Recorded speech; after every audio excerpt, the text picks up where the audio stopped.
하는 수련회를 또 하나 갔다 왔습니다. 마크맨 포 크라이스트, 그러니까 그리스도의 인치심을 받은 남자들이라는 뜻인데요. 예, 거기는 남자들만 수련을 합니다. 여자는 못 들어갑니다. 이유가 뭔가 해서 가보면 거기서는 이제 굉장히 솔직한 이야기들을 나눕니다. 심지어는 남자로서 바람 피운 이야기부터 시작해서 자신들의 실수들을 다 이야기하는데 여자들이 들으면 안 되는 이야기들이 많이 나오더라고요. 예, 그리고 그 수련회에서 나눈 이야기들은 전문적인 용어로 오프 더 레코드, 말하면 안 됩니다. 비밀 엄수 서약을 이렇게 적고 들어갑니다. 나는 여기에서 나눈 이야기를 외부에 나가서 하지 않겠습니다라고 비밀을 이렇게 적고 나갑니다. 그래서 내가 물어봤어요. 어디까지 비밀을 지켜야 됩니까? 그랬더니 다른 사람이 한 이야기 중에 개인적인 이야기는 하지 않으셔야 됩니다.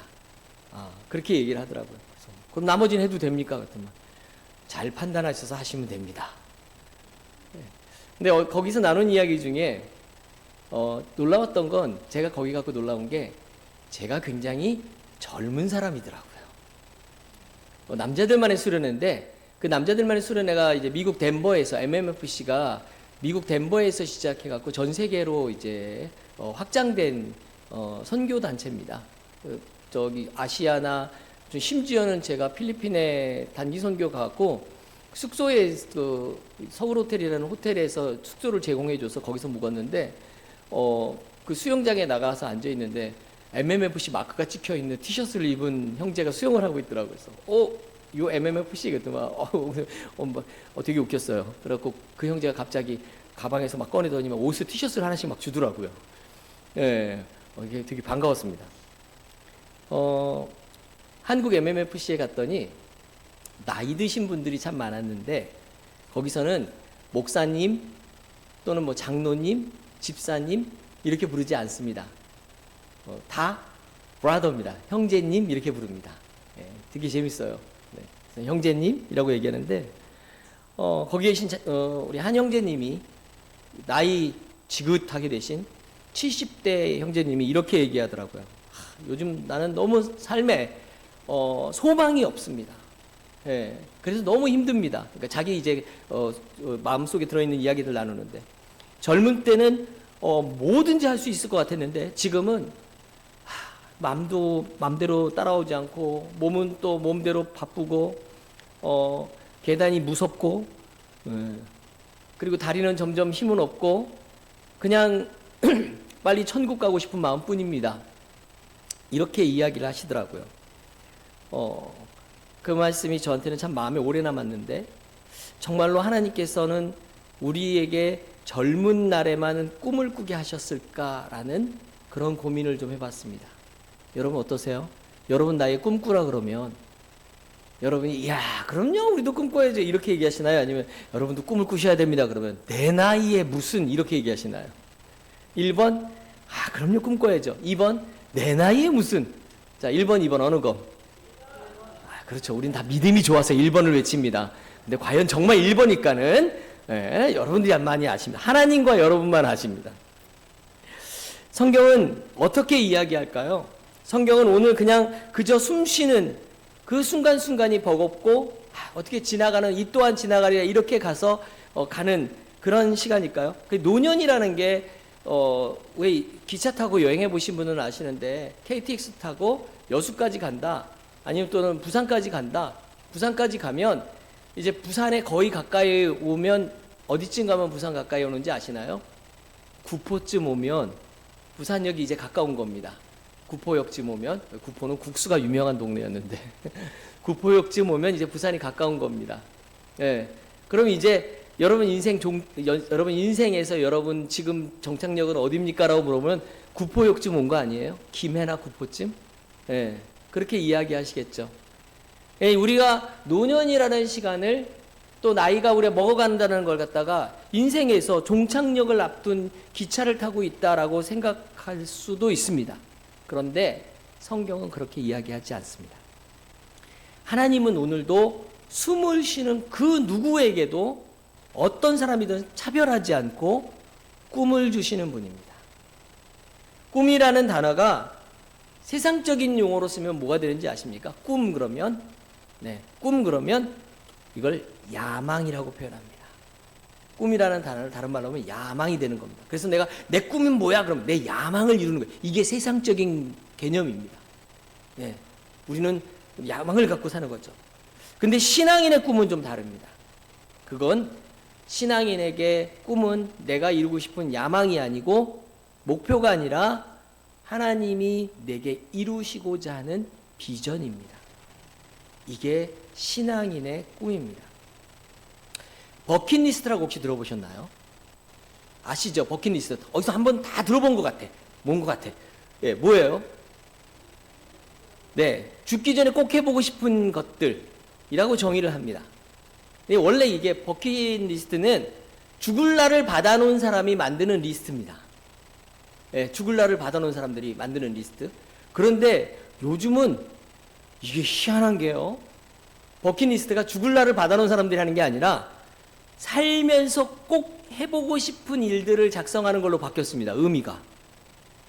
의미가 바뀌어갖고 뭐 책도 나오고 영화에도 나오고 수많은 사람들이 그 SNS, 페이스북이라든지 아니면은 뭐 인스타그램이라든지 이런 데다가 자기의 버킷리스트를 올리면서 자랑처럼 올리고 버킷리스트에 올려놨던 걸 이룰 때마다 자랑스럽게 거기다 이렇게 글도 올리고 그림도 올리고 사진도 올리고 막 이렇게 올립니다.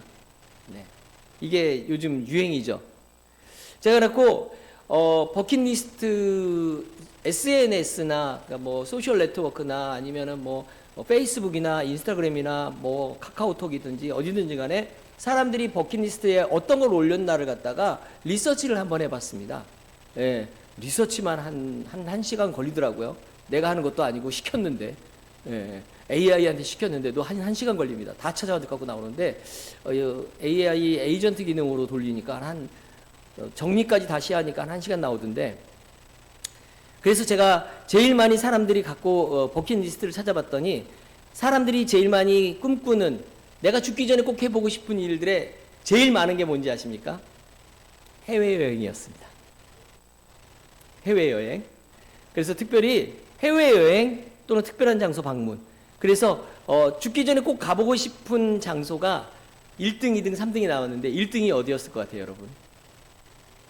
1등은 산토리니였습니다. 산토리니. 사진 한번 보여드릴까요? 여기가 산토리니입니다. 지중해에 있는 굉장히 예쁜 동네죠. 와, 저 물 색깔 보세요. 저 물 색깔과 지붕 색깔이 똑같죠. 저 지중해에 있는 저 산토리니, 저런 데 한번 가보면 너무 좋을 것 같지 않아요? 저기 그 벼랑 끝에 있는 저 테라스에 앉아가지고 지중해를 탁 바라보면서 와인 한 잔 딱 마시고 스테이크 한번 썰면 저게 최고지 않겠냐, 이런 이야기들, 그런 거 다 많이 올려요. 그 벼랑 끝에 있는 그 카페 식당 겁나 비쌉니다. 한 끼에 우리 돈으로 20-30만 원 합니다. 평생 한번 가는 건데 거기 한번 가서 먹어봐야지, 뭐 이렇게 얘기합니다. 너무 멋있는 데죠. 2위가 뭔지 아십니까? 2위가 놀라운 건 우유니 사막이라는 데입니다. 이게 사막입니다. 이게 사막. 우유니 사막이라, 볼리비아에 있는 소금 호수 사막입니다. 너무 멋있죠. 저기가 2위더라고요. 3위는 어디냐면 오로라 구경입니다. 오로라 구경. 이렇게 오로라가 팍. 오로라는 어디에 주로 생길까요? 추운 동네 생기죠. 북쪽에 많이 생깁니다. 북극에 생기는 게 오로라입니다. 그래서 뭐 저기 알래스카나 아니면은 뭐 주로 사람들이 오로라 보러 많이 가는 게 북유럽을 많이 갑니다. 저도 북유럽 가봤는데 오로라는 쥐뿔, 오로라 비슷한 것도 못 보고 왔습니다. 목적 자체가 오로라를 보러 간 게 아니긴 했지만 북유럽 제일 끝머리라고 얘기는 했는데 노르웨이 맨 끝에 갔는데도 오로라 못 보고 왔습니다. 굉장히 속상했습니다. 아무튼 오로라를 보고 싶다, 뭐 이런 것들, 사람들이 굉장히 뭐 세계 여행을 간다든지 특정 장소를 간다든지, 어떤 사람들은 뭐 그렇게도 얘기합니다. 나는 차를 끌고 뭐 전 세계를 한번 돌아보고 싶어, 이런 버킷리스트도 있었고요. 우리나라 사람들이 제일 많이 하는 버킷리스트가 뭔지 아십니까? 놀라운 건 우리나라 분들이 제일 많이 하는 버킷리스트는 제주도 한 달 살기였습니다. 죽기 전에 꼭 한번 해보고 싶은 거, 제주도 한 달 살기. 우리 교회 분들 중에는 제주도 한 달 살기 해보신 분도 있을 것 같은데, 이렇게 다양한 버킷리스트를 만들어서 작성을 합니다. 내 죽기 전에 한번 꼭 해보고 싶다. 다 소중하고 의미 있는 일들일 수 있습니다. 그럼 이제 우리 이렇게 생각해 볼까요? 오늘 설교 제목이 뭐였는지 기억나시죠? 설교 제목은 다 계획이 있으시죠? 이거였습니다. 여러분 다 계획이 있으시죠? 계획이 있으십니까? 예. 오늘 설교는 이겁니다. 핵심은 뭘까요, 그러면? 설교의 가장 중요한 핵심 포인트는 없으면 만드십시오. 계획이 없으면 계획을 짜시라는 겁니다. 그리스도인들한테 이런 버킷리스트가 있어야 될까요? 없어야 할까요? 죽기 전에 꼭 해야 될 리스트가 있어야 돼요? 없어야 돼요? 아니, 우리가 믿음으로 사는데 무슨 계획을 세워? 그냥 하나님이 인도하시는 대로 가면 되지. 이렇게 얘기하시는 분이 있을까요? 네, 있어요. 굉장히 믿음이 좋은 분입니다. 그런 분을 우리 뭐라고 부르냐면 하루살이 인생이라고 부릅니다. 여러분, 하나님이 원하시는 게 우리가 하루살이 인생일까요? 하루하루 그냥 인도해 주시는 데서 하면 돼. 그냥 나는 아무 계획 없어. 이렇게 사는 걸 원하실까요? 아니면 내가 하나님께서 주신 나의 삶을 뭔가 계획을 빠듯하게 짜가지고 그 계획대로 다 이렇게 살아가는 걸 원하실까요? 오늘 한번 말씀을 통해서 한번 그걸 찾아보려고 합니다. 하나님이 바라보시는 버킷리스트는 세상 사람들이 바라보는 버킷리스트와는 전혀 다른 방향을 갖습니다. 성경은 우리에게 이렇게 말을 합니다. 사람이 마음으로 자기 길을 계획할지라도 그 걸음을 인도하시는 이는 여호와시니라. 믿으십니까? 우리의 계획, 인생의 버킷리스트, 나의 계획도 하나님의 손 아래 있어야 된다라는 겁니다. 노년기를 황혼기라고 부르는데 황혼기를 갖다가 대부분 사람들은 인생의 끝이라고 얘기하십니다. 그죠? 네, 근데 인생 끝이라고 생각하지 마십시오. 네, 여러분, 왜 인생의 끝이 아닌지는 좀 이따 얘기드리겠습니다. 오늘 성경에 보면 이 성경의 문맥적 배경에서 이 잠언서는 지혜문학이라고 불리는데요. 지혜문학은 무엇이 옳은가를 이야기하는 성경이 아닙니다. 잠언은 무엇이 옳고 그르냐를 이야기하지 않고요. 잠언은 무엇이 유익한지를 이야기하는 성경입니다. 우리가 하나님 앞에서 살아갈 때 어떻게 사는 것이 우리에게 유익한지를 설명해 주시는 성경이 잠언입니다. 삶의 실제적인 길에서 그래서 하나님과 동행하는 법을 가르치는 책이 잠언서입니다. 특별히 16장은 그 중에서도 하나님의 계획과 주권에 대한 지혜를 집중적으로 말씀해 주시고 16장의 9절이 16장 전체의 맥락을 정리한 말씀입니다. 16장에 보면 반복되는 구조가 있는데 사람의 마음에 계획이 있어도 여호와께서 심령을 감찰하시며 공의는 여호와께서 정의하시는 것이 공이다라는 이야기들 나옵니다. 그게 단순히 반복되는 구조가 아니고 잠언서를 쓴 우리 솔로몬은 이렇게 이야기하고 있는 겁니다. 인생의 스케치는 네가 그리세요. 그러나 그 그려놓은 스케치를 따라서 색을 입히시는 분은 하나님이십니다 라고 말씀하고 계시는 겁니다. 9절은 지혜문학의 그 말씀답게 그 우리 삶에 있는 긴장과 신비를 아주 고스란히 잘 담아내고 있는 겁니다. 인간의 자율성과 계획, 하나님의 절대 주권, 이것들이 성경 전체에서 끊임없이 교차하고 있는 것이 우리의 잠언 16장 말씀입니다. 신앙인들 중에서 내가 계획하는 건 이건 죄악으로 가득하고 무가치 없고 의미 없다 이렇게 생각하시는 분들이 있습니다. 그래서 계획하지 않는 분들이 있습니다. 왜? 나는 항상 죄인인데 죄인된 내가 계획하면 그거 다 죄성 있는 거 아니야? 이런 믿음을 갖고 계시는 분들도 계십니다. 그런데 성경은요, 인간의 계획 자체를 하나님이 나무라지 않으십니다. 오히려 인간에게 계획하고 분별하고 선택하는 책임을 주시는 분이 하나님이십니다. 노아는 하나님이 방주를 지으라고 얘기하셨을 때 나름대로 계획을 가지고 방주를 만들었습니다. 모세는 성막을 지어서 하나님의 지시에 따라서 이스라엘 민족들을 이끌어 갑니다. 느헤미야는 성벽 재건을 위해서 조직을 세우고 전략을 세우고 그렇게 했습니다. 하나님이 느헤미야에게 야, 성전을 지어라는 얘기도 안 하셨고 그냥 마음에 감동을 주셔서 느헤미야가 내가 성전을 지어야 되겠다라는 성령의 감동하심을 입고 성전을 지었지만 그 계획은 누가 합니까? 느헤미야가 했습니다. 그런데 노아가 계획한 걸 누가 인도하시죠? 하나님 인도하시죠. 모세가 계획한 걸 누가 인도하시죠? 하나님이 인도하셨죠. 느헤미야가 성전 건축을 계획했는데 누가 인도하셨죠? 하나님이 도우십니다. 어떻게 보면 죄악된 인간이 계획하는 게 뭐 좋은 게 있겠냐라고 생각하지만 그러나 인간은 우리가 죄악된 모습으로 계획할지라도 그러나 그 길을 선하게 인도하시는 분은 우리 하나님이시라는 믿음이 있어야 됩니다. 믿음은요, 무계획으로 살아가는 게 아니고요. 하나님의 주권을 인정하면서 내 계획 안에서 부지런히 자신의 계획을 길을 준비하고 하나님의 인도하심을 신뢰하고 따라 나가는 겁니다. 인간의 계획은 사실 절대적이지는 않습니다. 우리의 길을 정하신다는 그 말은 그분의 뜻에 따라 조정하고 때로는 막고 때로는 우회한다 뭐 이런 얘기도 될 겁니다. 요셉이 형제들의 미움받아가지고 팔려갔을 때 하나님이 어떻게 하시죠? 예, 하나님이 그 걸음을 애굽의 총리로 인도하십니다. 사도 바울이 아시아에서 복음을 전하고 싶었는데 성령은 그의 길을 막고 마게도냐로 이끄셨고요. 예수님조차도 겟세마네 동산에서 뭐라고 기도하셨죠? 내 뜻대로 마옵시고 아버지의 뜻대로 하옵소서. 하나님의 뜻은 인간의 뜻보다 깊고 큽니다. 그래서 모든 길 위에서 선을 이루시는 분이다. 이걸 믿으시는 여러분 되시기를 축원합니다. 우리가 오늘 본문 말씀을 노년의 삶에다 적용해 보면 이렇게 이야기할 수 있습니다. 오늘 성경은 우리에게 세 가지를 이야기합니다. 첫 번째는 하나님은 나이와 상관없이 꿈꾸게 하신다는 겁니다. 그리고 하나님의 뜻은 나의 계획을 꺾는 것이 아니고 이끄신다는 것이고요.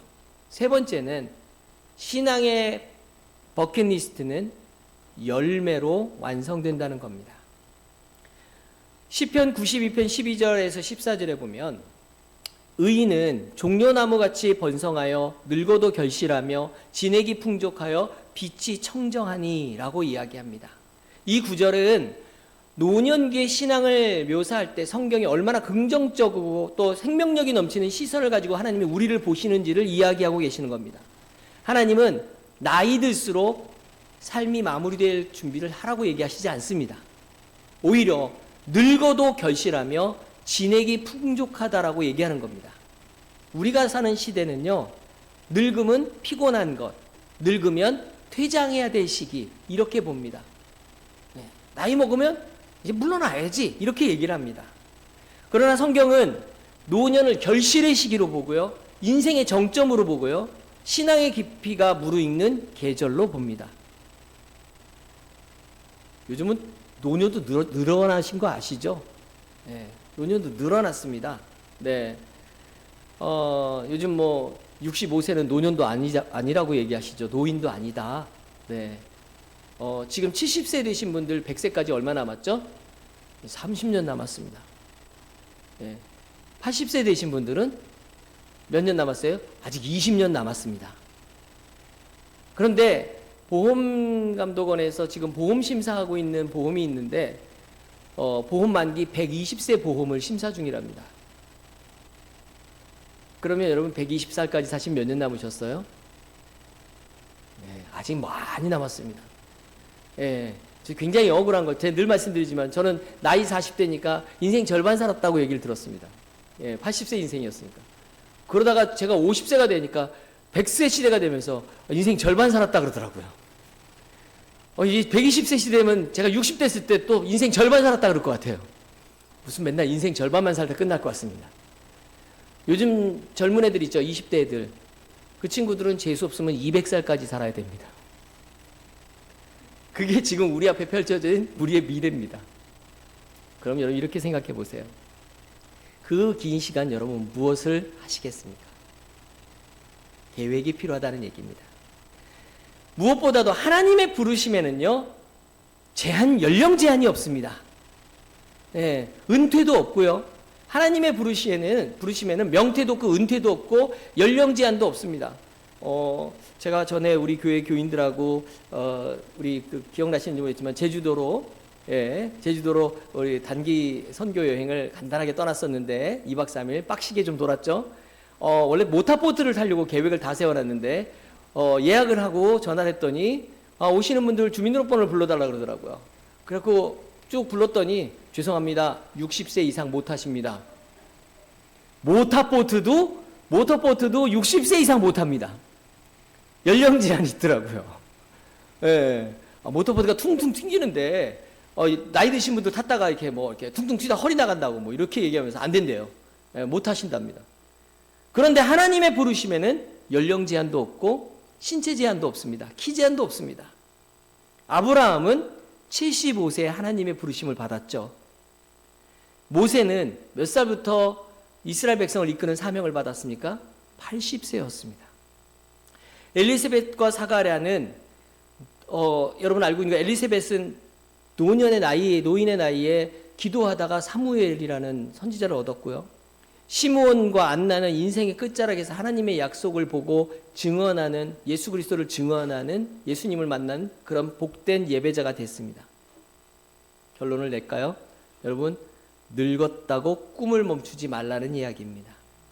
하나님은 지금도 당신 안에, 여러분 안에 새로운 소원을 주시며 그 소원을 통해서 하나님의 영광을 나타내고자 하십니다. 여러분들이 버킷리스트를 만들어야 됩니다. 그런데 그 버킷리스트는 죽기 전에 해보고 싶은 일이 아니고요, 살아있는 동안 하나님의 뜻을 위해서 감당해야 되는 일이라는 겁니다. 사람들이 이렇게 얘기합니다. 아유, 내가 언제 하나님께 가나? 하나님은 왜 날 안 불러주시지? 이렇게 이야기하는데 여러분, 그렇게 이야기하지 마십시오. 이건 믿음 없는 사람의 이야기입니다. 하나님이 나를 왜 안 불러주시지? 이게 아니고요, 하나님이 나를 부르시지 않고 계속 쓰기 원하시는 이유 뭐가 있을 텐데 그게 무엇일까? 이걸 기도하셔야 됩니다. 여러분, 하실 일이 있다라는 이야기입니다. 하나님의 뜻은 나의 계획을 꺾는 것이 아니고 이끄시는 겁니다.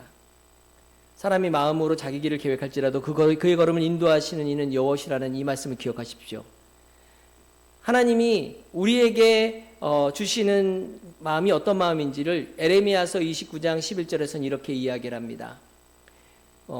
여호와의 말씀이니라. 너희를 향한 나의 생각은 재앙이 아니라 평안이요 장래의 소망을 주려 생각함이라. 사람은 누구나 자기 길을 계획합니다. 그러나 그 계획이 잘못된 건 아닙니다. 여러분, 저도 제가 버킷리스트처럼 제가 하고 싶은 것들을 막 이렇게 생각날 때마다 내가 내 인생을 살면서 꼭 해야 될 것들을 적거든요. 적습니다. 그 중에는 어떤 것도 있었냐면요, 세계 100개의 도시를 가보고 싶다, 이런 것도 있었습니다. 예, 세계 100개 도시를 가보고 싶다. 근데 그 세계 100개 도시를 가보고 싶은 제 마음은 어떤 마음이었겠습니까? 그냥 여행 가고 싶은 마음입니다. 하나님의 뜻과는 전혀 상관없습니다. 하나님께 물어보지도 않았습니다. 세계 100개 도시 가고 싶습니다 얘기할 때 묻지 않고 그냥 적은 겁니다.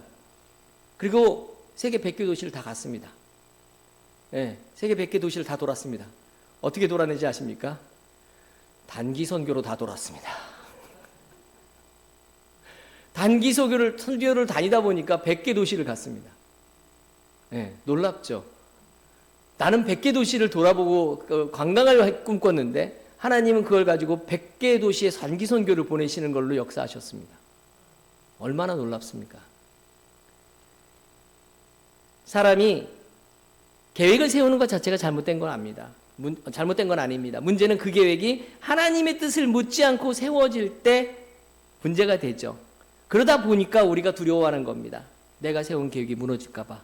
하나님이 내 계획을 부시고 다른 길로 인도하실까 봐 두렵습니다. 그래서 묻지도 않는 거예요, 사실은.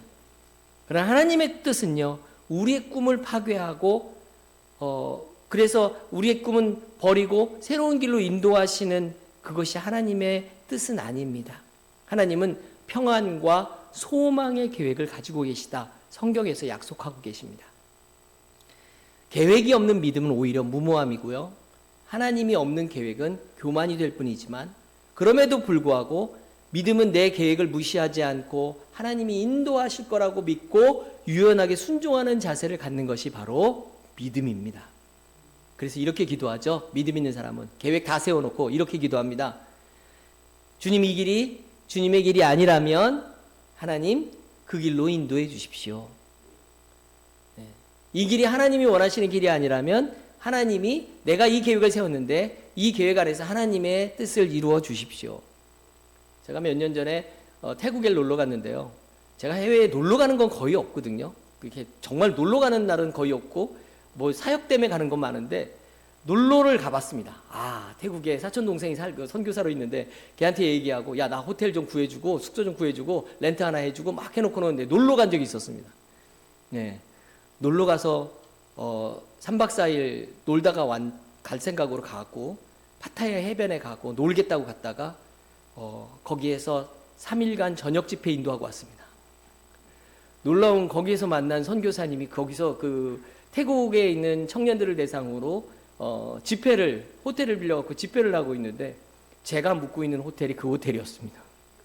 그래서 호텔에서 로비에서 밥 먹고 이렇게 만나가지고 그 선교사님 만나서 선교사님하고 이야기하다가 제가 이제 목사라는 걸 알고 그러면 청소년 전문 사역자인데 우리 청년들에게 복음을 한번 좀 전해주시면 어떻겠습니까? 그래갖고 저녁 집회 3번 하고 왔습니다. 제가 그때 깨달았습니다. 내 마음대로 계획해도 하나님은 알아서 하실 거다. 여러분, 신앙의 버킷리스트는요, 내 계획을 포기하는 게 아닙니다. 그 계획을 하나님 앞에 올려드리는 겁니다.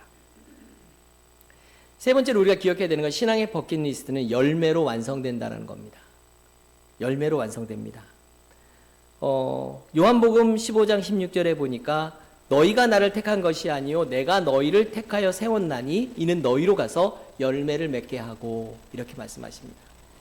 또 요한일서 2장 28절에 보니까 너희 늙은이들은 꿈을 꾸며 너희 젊은이는 이상을 볼 것이며 라고 말합니다. 여러분, 사람들이 말하는 버킷리스트는 어떻게 보면 경험의 목록이잖아요. 내가 뭘 했다 하는 경험들을 적어놓은 거예요. 하고 싶은 경험을 적어놓습니다. 그러나 신앙인의 버킷리스트는 열매의 목록입니다. 세상 사람들은 묻습니다. 죽기 전에 얼마나 많은 곳을 가봤냐? 하나님은 묻습니다. 죽기 전에 얼마나 많은 열매를 남겼냐? 하나님이 기대하시는 열매 다양합니다. 너무 어렵게 생각하지 마십시오. 내가 어떤 열매를 맺어야 될까? 가족 간의 화목이라든지 오래된 미움에서 벗어난 용서라든지 복음을 들고 한 영혼에게 다가가는 발걸음이라든지 병든 자를 향한 기도라든지 내가 몸이 불편하면 내가 찾아다니기 힘들면 집에서 기도 리스트 만들어 놓고 기도 수첩 만들어서 어떤 분은 그런 버킷리스트 만들었어요. 내가 기도 수첩에 기도 제목을 100개를 채우겠다, 1000개를 채우겠다, 이런 분도 계십니다.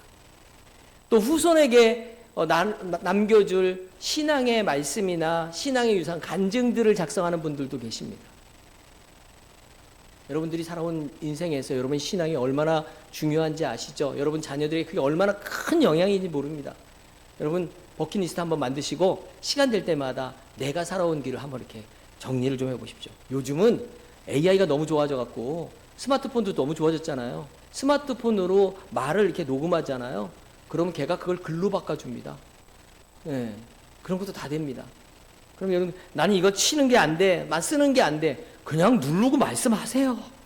나는 내가 살아온 인생의 길 해가지고 막 내가 살아왔던 길을 회상하시면서 쭉 이야기하시잖아요. 그 다음에 녹음 끝 누르면 그 글자로 바꿔달라면 글자로 딱 바꿔줍니다. 또는 여러분들이 그걸 목소리로 남겨놓으시면 여러분들의 자녀들이, 여러분의 손주들이, 여러분 후손들이 나중에 그걸 들으면서 얼마나 은혜가 되겠습니까? 이런 신앙의 버킷리스트 하나쯤은 여러분들이 갖고 계셔야 되지 않을까요? 요엘서 2장 28절 늙은이가 꿈을 꾼다라고 얘기합니다. 젊은이가 꾸는 꿈은 욕망의 꿈일 수 있습니다. 그러나 나이 드신 분들이 꾸는 꿈은요, 하나님 안에서 숙성된 비전이 되어집니다.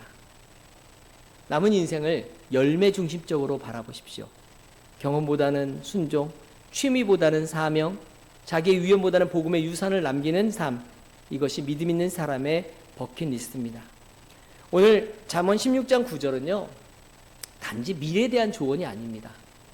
이건 앞으로 여러분들이 어떻게, 현재를 어떻게 살아야 할지에 대한 지혜가 되어지는 겁니다. 그리고 하나님 우리에게 이렇게 이야기하시는 겁니다. 계획 있지? 없어? 그러면 계획을 만들어라. 여러분들, 여러분의 삶이 하루하루 그냥 버티다 견디다 끝나는 삶이 되지 않게 하십시오. 하나님 여러분 삶 속에서 기대하시는 것이 있습니다. 그 기대가 뭔지 여러분들이 계획하셔야 됩니다. 찾으셔야 됩니다. 그건 써서 남기는 걸로 시작하십시오. 그래서 내 인생의 버킷리스트를 만들고 하나님과 함께 걸어가시는 저와 여러분이 되시기를 축원합니다.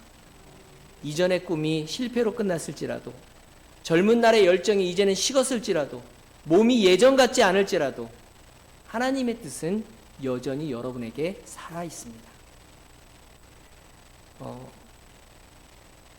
몸도 마음도 예전 같지 않아서 이제 별로 할 수 있는 게 없지라고 말씀하실 때 하나님은 우리에게 이렇게 말씀하실 겁니다. 그래, 지금부터가 이제 내가 너를 통해서 역사할 시간이다.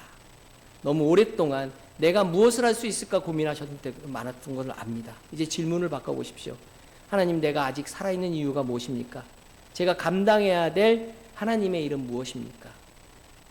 여러분들이 이 질문에서 여러분의 인생을 다시 시작하는 저와 여러분들이 되시기를 주님의 이름으로 축원합니다. 기도하겠습니다. 하나님, 우리가 계획은 세우지만 그 걸음을 인도하시는 이는 하나님이신 것을 우리가 압니다. 우리가 완벽하게 계획을 세우지 않아도 하나님이 도우시기 때문에, 하나님이 우리와 역사하시기 때문에 우리 실수해도 괜찮다고 하나님 말씀하시는 것을 압니다. 하나님, 내 계획이 얼마나 정밀한지보다 내가 하나님 얼마나 신뢰하는지 하나님이 기대하시는 줄 압니다. 하나님, 우리의 길을 인도해 주옵소서. 하나님의 길로 우리를 인도하여 주옵소서. 노년의 시간이 계획을 포기하는 시간이 아니라 계획의 주권을 하나님께 넘겨드리는 시간 되게 하여 주옵소서. 하나님이 맡겨주신 그 일이 무엇인지 고민하고, 그래서 주님 앞에 그날에 섰을 때에 잘하였도다 착하고 충성된 조가, 내가 적은 일에 충성하였으니 내가 많은 것으로 내게 맡길지니 내 아버지의 즐거움에 참여할지어다 하시는 주님의 그 음성 듣게 하여 주옵소서. 남은 삶 주님의 걸음을 따라 사는 저희 되게 하여 주옵소서. 예수님의 이름으로 간절히 기도드리옵나이다. 아멘.